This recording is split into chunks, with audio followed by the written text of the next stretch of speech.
默主哥爺聖母信息，2025年9月25日。親愛嘅孩子們，願呢段嘅時刻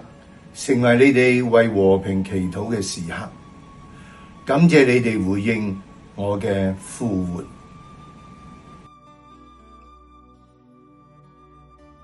聖母願意我哋咧有呢一份孩子嘅心啦，有呢份嘅大方啦，有呢份願意為祈禱和平咧付出啦。如果我哋記得1917年喺花地瑪，聖母邀請咗3個小朋友為第一次世界大戰呢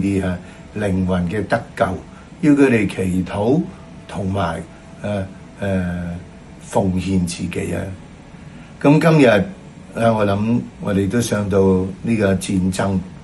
俄烏嘅戰爭打咗好耐，以色列中東呢啲無時無刻嘅呢啲戰爭，好多嘅人受住呢啲不人道嘅對待啊！我哋可能都冇想過非洲仲有好多種族，呢啲不斷喺度戰爭，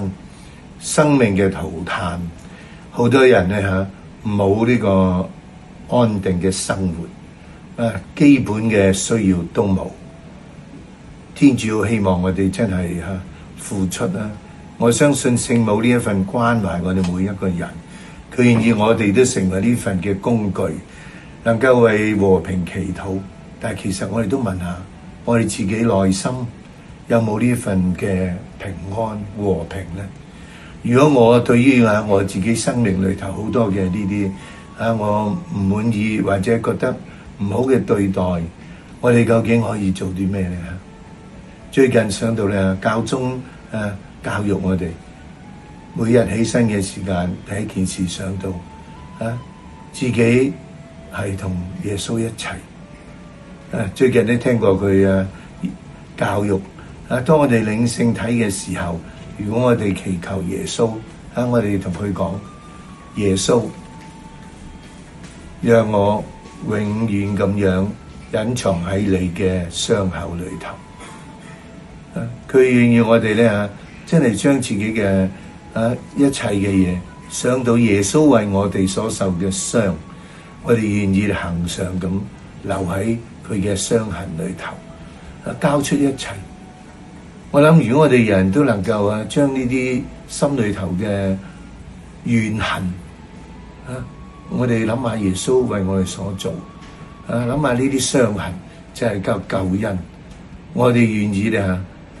將自己嘅一切傷痛都擺喺佢嘅傷痕裏頭，讓佢醫治我哋。我唔知有幾大作用因為我哋唔係覺得好多傷痕。不過希望大家真係可以想下，耶穌呢啲為我哋嘅傷痛帶俾我哋救恩，我哋都願意將自己嘅傷痛聯合佢一齊，都係呢個世界好多人嘅傷痛我哋都願佢哋喺耶穌之內揾到平安。